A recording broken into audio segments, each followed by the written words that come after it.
Good afternoon, everyone. My name is Kevin Harris. I am a pianist, composer, and I teach in the piano faculty here at Berklee College of Music. I've been given the honor of introducing a distinguished professor and Gary B. Nash Endowed Chair in U.S. History of UCLA, Dr. Robin D.G. Kelley. I was excited to invite Dr. Kelley to have a conversation with the Berklee community because his works, they embody persistence, persistence in the face of adversity. I first became acquainted with Dr. Kelley's book, Thelonious, Monk, The Life and Times of an American Original. And I'm so thankful that since first reading this book, he has allowed me to pick his brain in months and years to follow. So I'm very thankful for that. Dr. Kelley's research encompasses many other topics. I'm just going to name a few of the books. Africa Speaks, America Answers, Modern Jazz and Revolutionary Times, Freedom Dreams, The Black Radical Imagination, Your Mama's Dysfunctional, Fighting the Culture Wars in Urban America, Race Rebels, Culture, Politics, and the Black Working Class. Today, Dr. Kelley is here to talk about an important topic for the Berklee community: how Black musicians fought exploitation and corporate power through the experience of Thelonious Monk and Erroll Garner versus Columbia Records. Dr. Kelley, I thank you for joining us. Thank you, Kevin. It's great. At this time, I'm gonna pass the virtual mic over to you. Yeah. Okay, it's always great to see you, Kevin. I'm like one of the great fans of your work. Okay, what I'm going to do is I'm going to jump right into this because my concern is time and a lot to share. So let me just start this. Okay, there we go. Get rid of my face. Okay, so let me talk about this. I mean, Black History Month is usually the time when we want to hear freedom music and be inspired. But in my years of researching Thelonious Monk and now the work I'm doing on Erroll Garner, I learned that sometimes the most interesting or the most illuminating stories emerge when you follow the money. So what I want to do is talk about two iconic pianists. One we all know, Thelonious Monk. The other one we sort of know, Erroll Garner. Though brilliant and innovative in his own right, is kind of absent from our canonized history. And what I want to suggest is that why we don't know Erroll Garner has something to do with his relationship to the music industry in the choices that he made. So this is, in short, the story of how two really incredible artists and their managers navigated what was then the biggest, most powerful, and most exploitative record label in the United States, Columbia Records, we know now as CBS. I'm not going to go over their biographies. Most of you know Monk's story, born in 1917 in North Carolina, but raised in New York. Erroll Garner, a contemporary, born in 1921 in Pittsburgh, where he was raised and started his professional career really at the age of 11, playing on the radio with a group called the Candy Kids. He ends up in New York City, settles there in 1944, ends up in LA in 1946, and he's back and forth. Let's see, with Monk, there we go. Let me just talk about Monk first. I mean, Monk was uncompromising about how he was treated. As soon as he joined the union in 1939, he was going to the trial board, fighting for better wages and challenging people who fired him, people like Lucky Millinder and others. He ended up making his first recordings with Blue Note Records from 1947 and stayed there till 1952, and he basically made no money for various reasons that we could talk about. In 1951, he loses his cabaret card, which is something that every musician who plays in venues that serve alcohol has to have, you know, on a kind of a bogus arrest, a drug charge where he was defending his friend Bud Powell. He ends up going to jail for a couple of months, but he loses his cabaret card until 1957, from 51 to 57. And while he's not working as much, he continues to make records for Prestige. And then there's a couple of his records for Prestige label. And then he signs with Riverside Records in 1955, thanks to Randy Weston. But here's the important thing. When he leaves Prestige and signs with Riverside, he owes Prestige money. And Orrin Keepnews, who was his producer, brags about the fact that he bought his contract. He owed Prestige like $108.24. And Keepnews wrote a check to Prestige to buy him out of his contract. What he doesn't always mention is the fact that Riverside deducted that $108 from his next royalty check. So Monk still paid. He makes Brilliant Corners in 1956. And this is the same year he hires his manager, Harry Columbia, who ends up negotiating a contract with him at Columbia. So we're going to come back to him in a second. Erroll Garner, like I said, he moves to California about 1946 and makes a series of recordings, some with the Dial Records and with Charlie Parker. He makes actually an historic recording with Charlie Parker as a sideman, and they record Cool Blues and some other tunes. And he has a trio with Red Callender and Harold West. So in 1950, he hires Martha Glazer.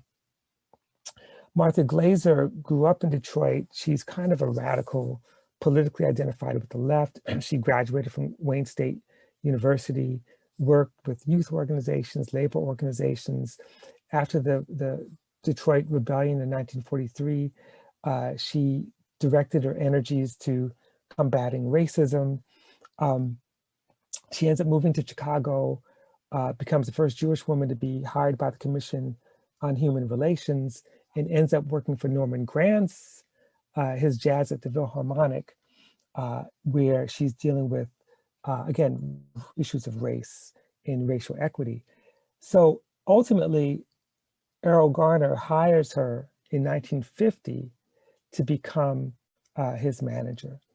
And she ends up working for him, working with him until his death in 1977, and continues to work on behalf of Erroll Garner and the estate until her death in 2014.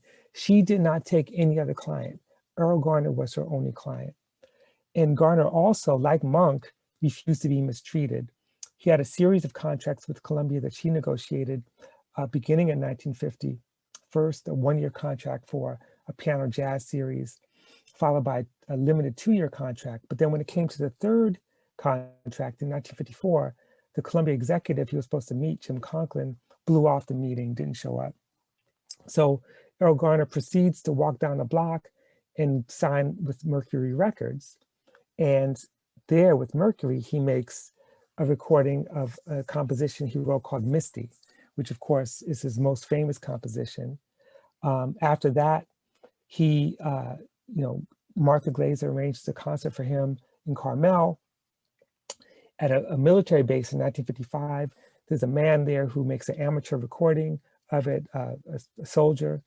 Glazer sees his recording, goes to Columbia Records. They put out the record as Concert by the Sea, which some of you may or may not know was before Kind of Blue was the best-selling jazz album in history. It sold 225,000 copies its first year, and it's historic. So Concert by the Sea is responsible for Garner getting back into the Columbia fold.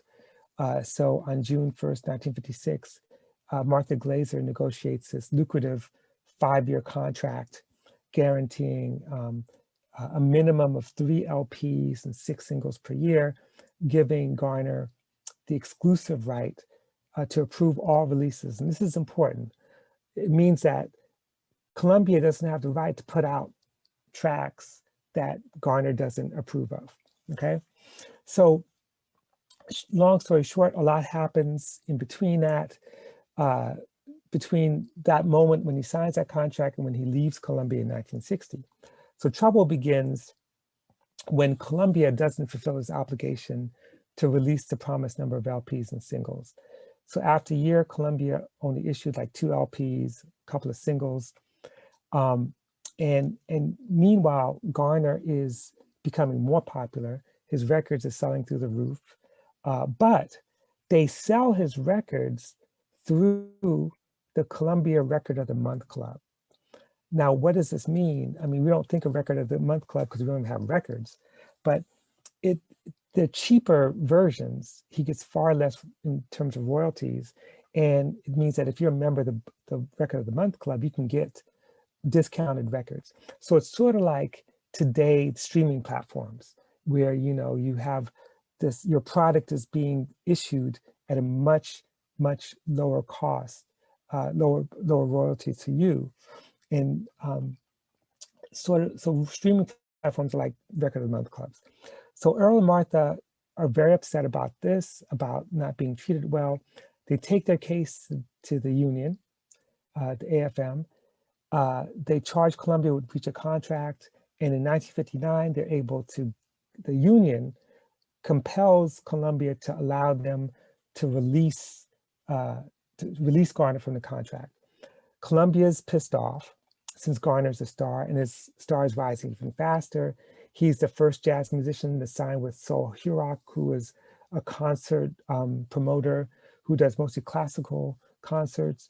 He's the downbeat international star in 1958, wins the downbeat poll. Well, he and Monk. And then in 1960, Columbia retaliates by releasing a record that they titled The One and Only Erroll Garner in June of 1960. It's assembled from unissued tracks from Garner sessions from 53 to 56, which were not approved by Garner. So Garner and Glazer promptly slap Columbia with a lawsuit, $100,000, and a cease and desist order, arguing that the release of any unauthorized recordings was a clear violation of the contract. So they go to court.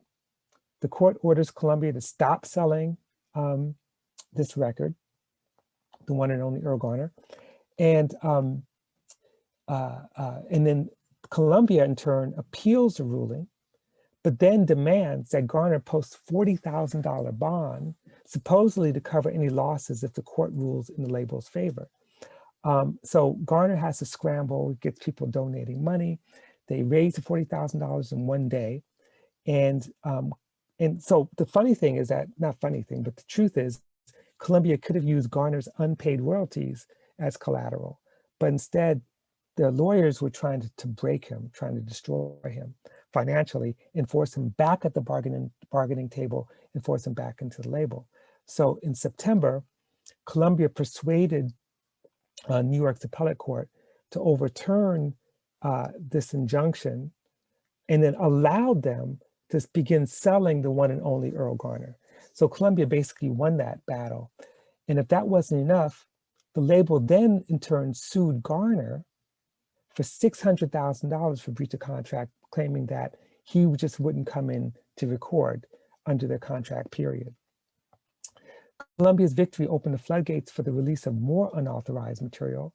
A couple of months later, after the decision, they put out another LP called Swinging Solos, comprised of rejected takes from a 1957 solo piano session.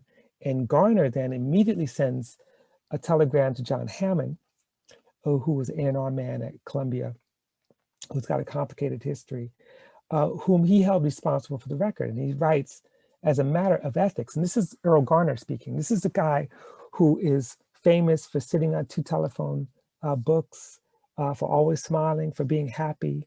He made a record that they called Happy Piano. So he writes this telegram, he says, as a matter of ethics, I am amazed that the release of this record took place precisely at the time when my manager was meeting with John Hammond of your company at his request, while Mr. Hammond was assuring her that the album would not be released. And he closes by, he says, do you feel that you can sandbag me because I'm a Negro artist? As a question. So Columbia answered the question by issuing yet another LP of unauthorized recordings, called The Provocative Erroll Garner in February 1961. So Martha and Erroll refused to roll over. They hire a new lawyer, sue Columbia again, demand an injunction against The Provocative Erroll Garner, and a return of the masters in accordance with the terms of the contract, and damages in the amount of $1 million. Long story short, the pressure eventually forced Columbia to come back to the bargaining table. And on July 25th, 1962, the case was finally settled out of court, with Columbia agreeing to pay Garner $265,000 and return all the masters, as well as ownership rights for all unreleased recordings made after June 1st, 1956. And they agreed to destroy all copies of Swinging Solos, The One and Only Erroll Garner, and The Provocative Erroll Garner in its possession. Now, the case against Columbia was hailed as a victory for recording artists everywhere. And while the battle cost Garner 3 years without a record, basically, it freed him and Martha to fulfill their dream of launching their own label. And that's how they founded Octave Records in October of 1960. And that's historic. So Garner spent the remainder of his life recording on his own label, but contracting out with other companies for distribution. So Philips, MGM, Mercury, ABC Paramount, they all were distributors for his records. But most importantly, he had creative control. And this is very important. He had creative control. He could decide what he wanted to record in what context. It wasn't easy, but he did that. So we're going to come back to him in a second, but let's turn to Monk. Okay, so here's Thelonious Monk with his manager, Harry Columbia, and Teo Macero, his producer at Columbia. He signs with Columbia in 1962, eventually. 61 was when he gets the contract. And Monk was potentially a big money maker. And in fact, Teo Macero says it could be as big as Miles Davis at that moment. And Monk was still in the contract with Riverside. So throughout the summer and fall of 1961, they put pressure on him to sign. He eventually signed in July 62. And I'm not going to lay out the terms, but basically, under the terms, Monk would receive an advance of $10,000 per album against 5% royalty, less the cost of his accompanying musicians, his sidemen. And they would pay for arranging, for copying, again, against an advance, as an advance against royalties. Initially, there was a lot of hoopla about him getting this advance, $10,000 per album, but then that figure started to drop. In 3 years, it was down to $6,000 advance per album. And more importantly, when we look at the contract, it doesn't take in consideration all the deductions. And all of you who are recording artists know this, that there are deductions. You pay for the studio, you pay for a piano tuner, you pay for instrumental rental, you pay for your sidemen, of course, paying union wages usually. You pay for the food and drinks brought into the studio. And for example, Thelonious Monk's live album he did for Columbia, recorded December 30th, 1963, big band and quartet and concert. If you look at the deductions, without going into details, they deducted $2,689 from his from a $10,000 advance, plus another $2,000 to pay for the space. And eventually he came back with $4,310 deducted from that advance of $10,000. Again, his album 64 Monk Time, it's Monk Time, Columbia deducted $2,708 from its advance, leaving him with $7,292. So basically, all this is happening when Monk, just like Garner, is rising in fame. He's on the cover of Time magazine the year that he got that advance for its Monk Time. He's only the third jazz musician to ever be on the cover of Time, and only the second African-American jazz musician. Now, his wife, Nellie, no longer has to work. I didn't really mention this point, but they've been hustling and struggling all the way up really until the early 60s. In 1963, his tax return, he pulled in about $33,000. In 64, the year he was on Time magazine's cover, that figure went up to 44,000, which proved to be the best year of his life.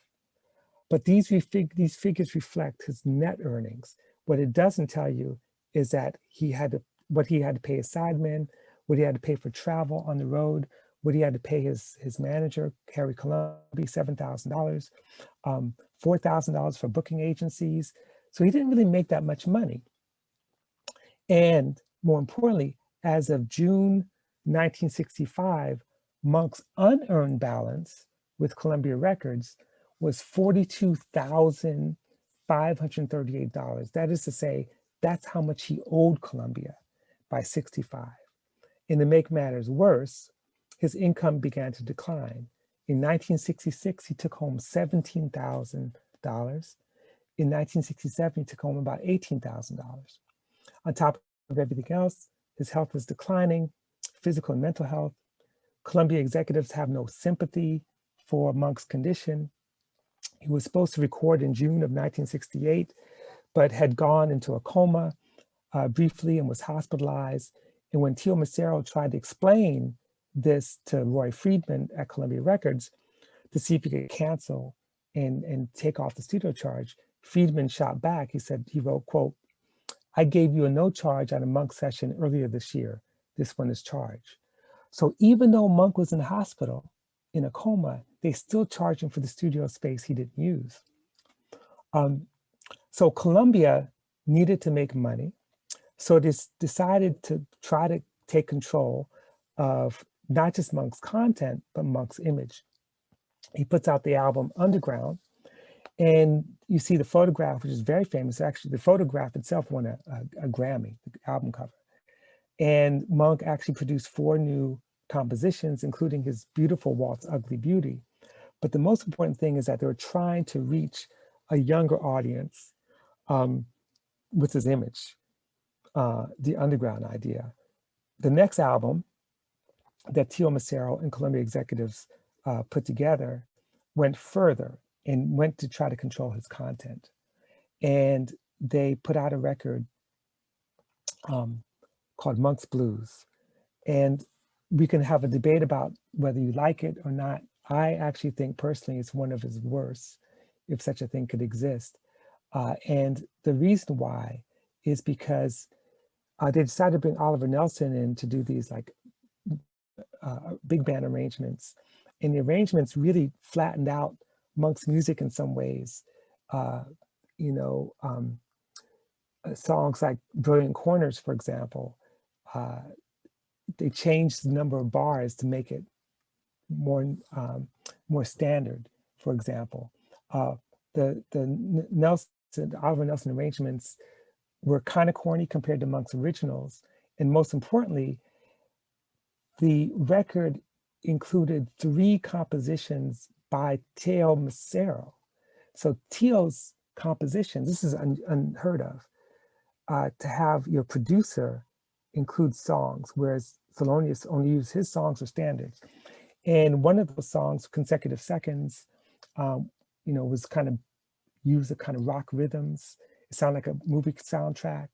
And then there are others that were, again, meant for a kind of rock and roll audience.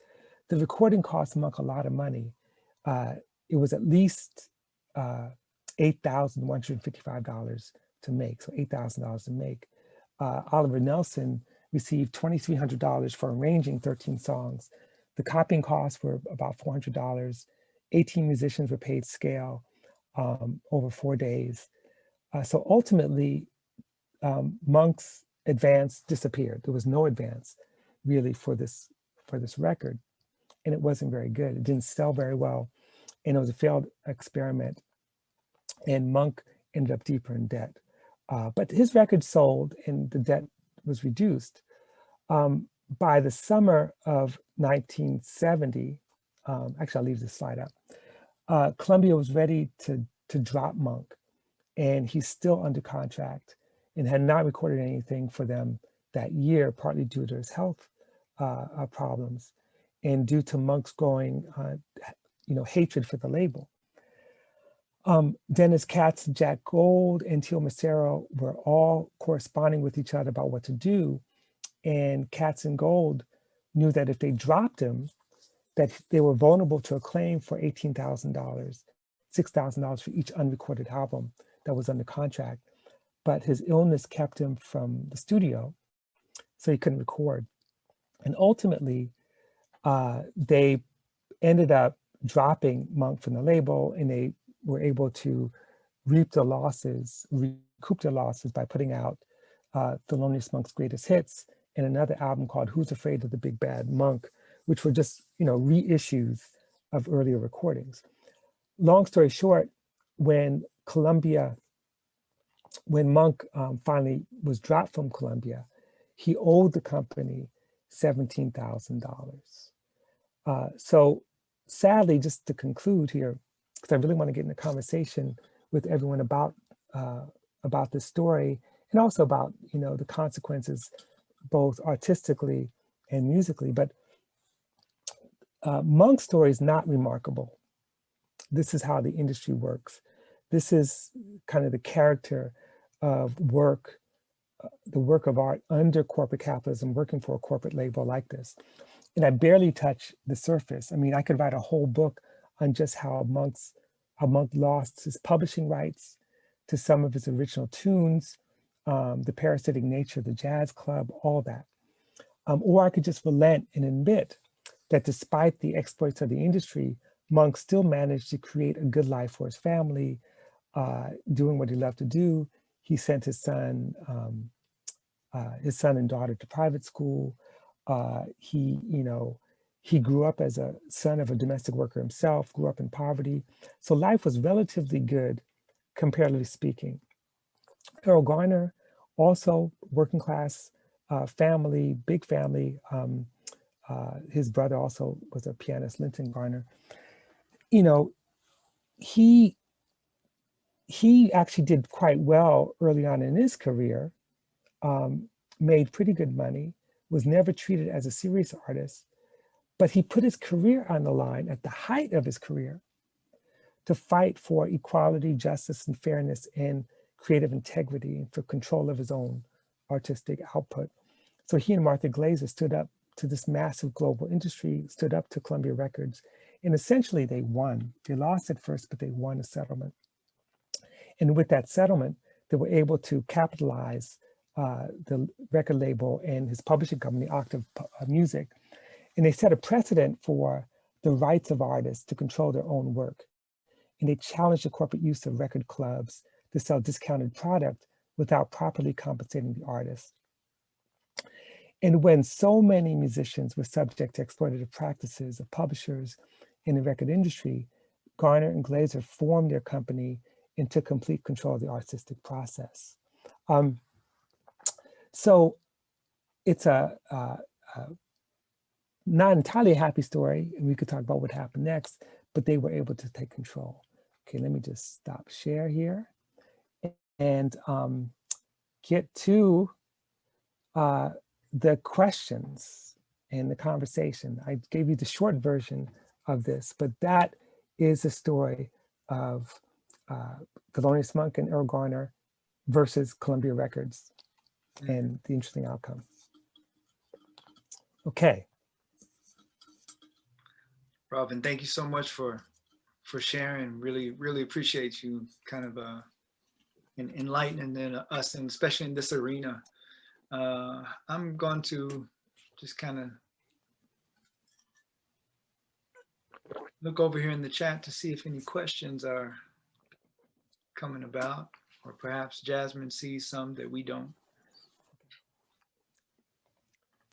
No, I don't.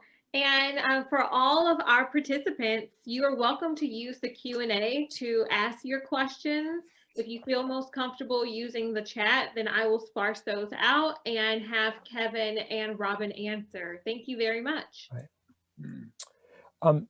as the questions are coming in, one thing I kind of hinted at, I might as well talk a little bit about, is Erroll Garner. So, oh wait, there's a question. I think I just saw one. Yeah, it reads, Jason Yeager asked with inflation. Oh, you can see it. Never mind. Go ahead. Yes, let me just see if I can see it here. Okay, with inflation, some amongst higher earnings are quite strong in today's dollars. Well, you know, yes and no. Let me just explain how his earnings work. Because yes, in today's dollars, $10,000 advance, you know, and again, we're talking about the mid 1960s, that would be probably like 30,000, maybe 40,000 in today's dollars. That's an advance. But one of the points I was trying to make is that, you know, he was touted as making all this money. But once you actually factor in the deductions and factor in the royalties, I mean, you're talking about 5% on 90%. I mean, there's still, the 90%, of course, is, the 10% is for breakage, the assumption that some records will break and that and that falls on the artist. When you actually look at his actual earnings, like what money he brought home, and the fact that he had to pay all these people, he had to pay an agent manager, he had to pay booking agencies, he had to pay, you know, Simon, he had to pay for travel when he went on tours. He didn't actually make that much money.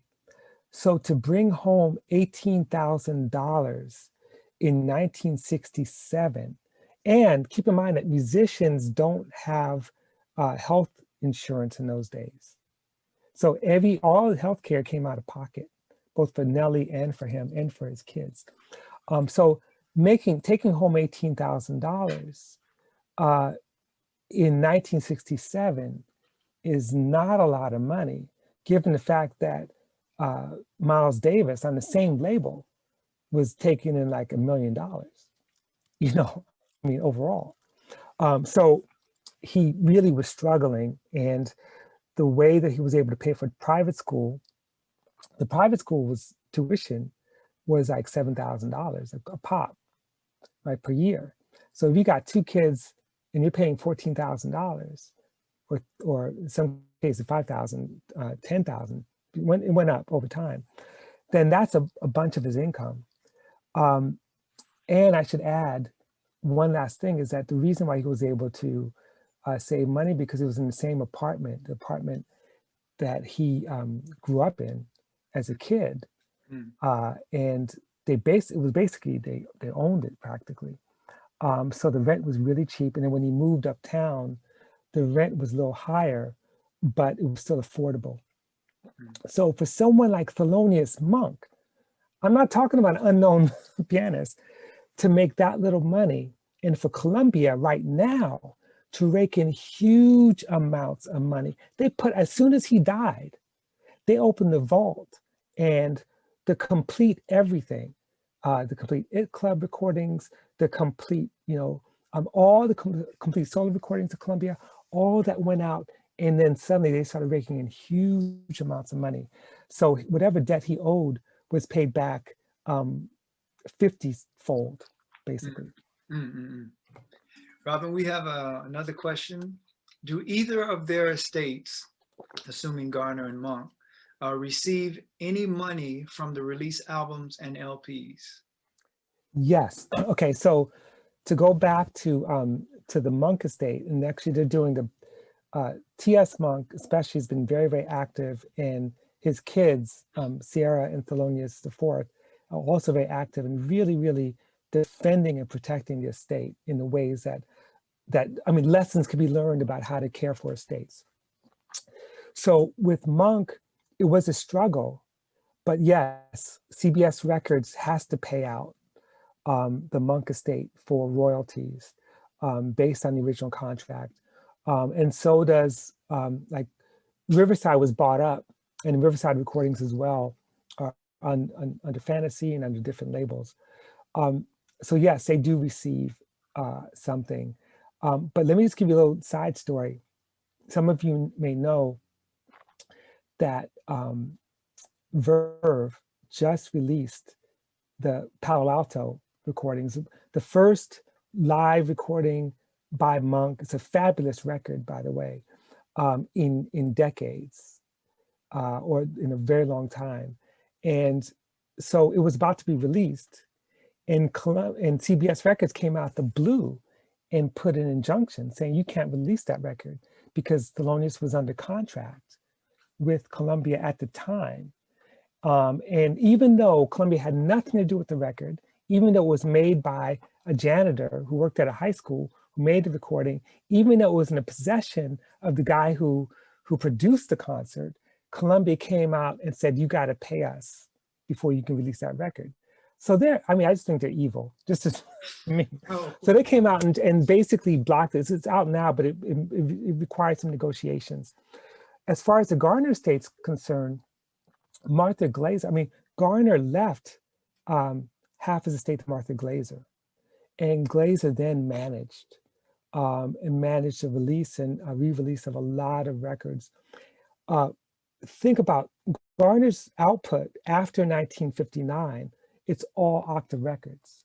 It's different labels distributed it, but it's really his label that put it out. So Octave has been releasing, re-releasing, reissuing some of those recordings. And it's 12 LPs altogether that came out in that period from 1959 or 60 to 1975. The Columbia records, though, the Garner estate does make money off of them. They have to. And they were able to release some of the recordings that Columbia had to give up, because ultimately, except for the recordings that were authorized, the Garner estate got the masters for all the things that were not authorized and all the things that, that were not released. So yes, they had to pay them back. But one last thing I just want to emphasize is that Garner's experience under the Columbia label was very short. Really, he started recording in earnest around 54. There's some recordings from before that, but 54 is when, 54, 55 was when you begin to see more recordings. And it wasn't that many records really that Columbia had, but they had a lot of stuff in the vault that they put out that Garner wasn't happy with. The biggest selling record for them was Concert by the Sea, which was not a studio album. It was an album that they doctored using technology to take a kind of amateur recording in mono and make it a stereo decent recording. And recently the estate put out the complete Concert by the Sea recordings. And that's the difference. The estate, by taking control, has control over the release of that material, whereas that's not, and Monk is also doing the same thing, but it took a while to get to that point. Robin, there's another question here. It reads, how did the other musicians of their time see their struggle and battle with record companies? I think someone's just kind of asking, generally for musicians in general, how does that kind of compare? How much of the norm was that, Right. That's an excellent question. The norm, Monk's story is more the norm, except Miles Davis's story is unusual. Miles is the flip side. Miles and Teo Macero worked out some deals where Miles made a hell of a lot of money from Columbia, and worked out better deals than anyone else, I think, on the Columbia label, who's a jazz musician. Monk's story is more typical, and it's not just Columbia's RCA Victor. It's Riverside goes out of business in the early 60s, and it's a lot of the major labels. Now, one of the things I want to emphasize is that musicians understood this. They understood that the twin exploitative spaces were the publishing and the recording. And of course, the triplet is the jazz club itself. But in terms of owning your own material, so Gigi Grice, wonderful alto saxophone player. He was one of the pioneers in saying that musicians need to control their publishing. And he starts his own company. He begins to get musicians signed up. And the story is that he got a lot of pressure from the business, the industry, which forced him out and forced him out of music. I mean, that's another story which you can get into. Charles Mingus and Max Roach, they went in their foray in terms of independent recording with debut records. My friend and former student, Nicole Rustin Pascal, wrote a really wonderful book about Mingus that talks about debut records and candid records and all these efforts to really take control that Mingus was behind in terms of the music industry. But it's rare. I mean, I think, if I remember correctly, I don't think Candid lasted more than a few years. Octave, however, is one of the longest lasting record labels independently owned by a Black musician of the mid-century. We have earlier labels in the earlier period, the race record labels in the 1920s and 30s and stuff, but really in the period of the high jazz period of the post-60s, Garner stood pretty much alone. And there were some exceptions. I mean, among the more progressive elements, Strata East, you know, some of the more avant-garde and jazz, experimental jazz musicians were able to like record independently, take control. But in terms of the mainstream, Garner was a real exception there. We have a interesting question from Francesca Tainsley. She asks, with artists producing and selling their own music nowadays, myself included, looking at being paid something like 0.1 on the cent per song, how might we see Erroll Garner would have fared today after creating and releasing music under his own label? Well, it's a good question because I mentioned the record club situation, and the record club is analogous to why artists are making so little money through digital downloads, because that's really the issue. I mean, you know, typically in the days, even the old days of the CD, the most record contracts for CDs was 5% on the net price. And so if you're selling a CD for $10, you know, you're getting 50 cents instead of 0.1. And that's 50 cents on 90% of the CD. Because even with CDs, they were putting in breakage. Like, CDs don't break. Like, what are you talking about? But it's like just old school practice. But see, one of the things that Garner had in his contract from his first record, Dream Street, which was an Octave release, was no record clubs. So Garner would be like, no digital downloads, no streaming services. If you're gonna do digital download, you gotta pay the full price. Now, that's probably where they would stand on it. Whether they could win that battle in this environment is another question.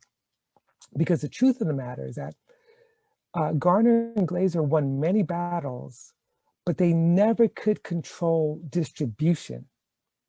And in those days, distribution literally was printing records and getting them in record stores and getting them through mail order. Nowadays, everything's digital download. You know, no one even does CDs anymore, really. I mean, I'm sure some people do, and depending on your country and depending on your situation. But the question is hard to answer because it's such a different environment. And but the change in environment shows us, and this is to me the most important lesson, that the record industry is always a product of corporate interest and negotiation. Why do we have digital downloads in the first place? Well, one reason wasn't because the industry wanted it. It's because artists were trying to figure out a way to get control. And you know, not just artists, but then some people are trying to get control through Napster to try to get access to music without having to pay for it. Now, those people involved with Napster weren't against the musician, they were against the corporation, but the musicians paid the price. So there's a big fight. So when musicians were able to get control of the digital download, saying, okay, you want to do Napster, you come directly to my site and pay me, and I'll give you the low cost download. But then the corporations got in on it and said, no, no, we're going to control the downloads. And then it becomes this battle. So ultimately, it's the same thing, the same types of, I mean, the technology may change, the context may change, the money may change, but the same thing is David versus Goliath. It's the artist saying, I want to be able to sell my product without having to go through a big corporation to do it. How do I do that? And every time they figure out a way to do it, corporations come and swoop in and say, you know what, you can't do it that way. We're going to do it for you, and we're going to make the money. So it's still a battle. And if there's a lesson to be learned, and the lesson that I don't talk about in this talk, but there was another tendency that emerged in that period, that is like the Jazz Composers Guild, the attempt to create collectives to say, we're not going to be the individual artists fighting a corporation, but we're going to be a collective of artists fighting the corporation so that we can control our own creative output and make the money directly. And that is the struggle now. How do artists come together to create their own interests that could be against the corporation and for themselves together, and have the wherewithal to have massive distribution? And that means fighting internet laws that basically give corporate power over the internet, over like advertising, over streaming, over who has the fastest streaming. I mean, all this stuff is part of the struggle that musicians are all fighting, but they got to fight together rather than as individuals, you know? Yeah. Wow. Robin, I have a question, and I know from your writing on Monk especially, there was an image, also with Garner, there was an image of a label just really prospering from the more crazier they could make Monk look. You know, there's more coming in, and as you mentioned earlier, the kind of the happier we make Erroll Garner look, you know, and this does fall along lines of race, which I would love to hear you talk about that taken into play also. But I'm also curious here, in addition to that, musicians who were under these labels but weren't Black, were they also a product of the same, you know, taken advantage of? I'm wondering how those lined up. You know. Right, Yeah. exactly. Those are excellent questions, Kevin. Excellent. So let me, because they're all connected. Let me go back to the question of image, which I didn't really spend much time on. And you're so right. I mean, the selling of Monk, even from his Blue Note days, was about selling his eccentricity, selling his madness. Something that Monk at first didn't necessarily resist, but eventually it got kind of tired. And it also became the shield for us to be able to see the artist and his process and his genius. And so that was a selling point, and became so. And in fact, even the later years of Columbia, they actually tried to take the eccentricity and change it to make him a kind of underground figure of the counterculture. So Monk becomes, you know, he's even being booked, you know, alongside Dr. John and, you know, people sort of countercultural figures. In Blood, Sweat, and Tears, he performs with, he opens for Blood, Sweat, and Tears, you know, which is a sad, sort of sad, but, you know, they're actually a great band in many ways. But so image is everything in terms of marketing. With Garner, the same thing happened. With Garner, he was being marketed as the happy piano, as the elf, because he was like 5'2". Mhm. The fact that he sat on 2 telephone books, that became the talking point. Just like, uh, for Monk, they talked about everything but the music. They talked about his wanderings. They talked about his, you know, um, bizarre behavior. With Garner, it was the fact that A, he sat on 2 telephone books. B, he Mhm. didn't read music. Mm, He yeah. didn't read music. No one ever said, "Oh, how weird is it? Art Tatum doesn't read music." Well, we can't see. I mean, or George Shearing, he doesn't read music, but um, with Garner, he was presented much like a kind of idiot savant. In the articles about him in the magazines, Saturday Evening Post and stuff like that, Glazer becomes like his protector, and he becomes like the child, who just is irresponsible and small and elf-like. He becomes this thing. The fight with Columbia changed that. We saw the real Erroll Garner, and those articles I showed you, they were in the Black press. They were in the Pittsburgh Courier, the Chicago Defender, the Amsterdam News, the LA Sentinel. That's where Garner, as a militant, as someone who refuses to be a second-class citizen, to be mistreated, that's where we see him. We don't see him in the New York Times like that. And Martha Glazer becomes, and she really is a kind of a heroic figure in that, unlike all the other white women who's perceived as like hangers-on, that wasn't her thing. She fought like hell for him and fought really hard to the point where she became very, almost bitter with the industry for good reason. And so she won a lot of things. They worked together in a way, in a partnership. If he didn't have Martha Glazer, even in his own anger, he wouldn't have been able to get the stuff that he got. And that goes to this question of race as well. Um, the only musicians who are able to negotiate with these companies, even the smartest ones, even the ones with 3 degrees, still needed legal assistance and counsel and needed management. And so to go back to some of the white musicians, Dave Brubeck did very well at Columbia, very well. Were there white musicians who were exploited? Yes, there were, but not like the Black musicians, And we could just go through case by case.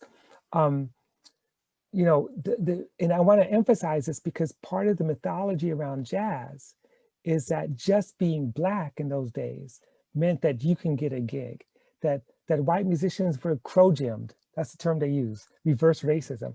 White musicians were mistreated. White musicians were never treated as like being authentic. In that Time article. In that time, yeah, In that Time article, the one that has Monk on it. Yes. Exactly. Yes. Yeah. Exactly. The same guy who wrote that article to talk about Crow Jim. And so it's just not true when you actually look at the ledger, because and I say this, I'm at UCLA, right?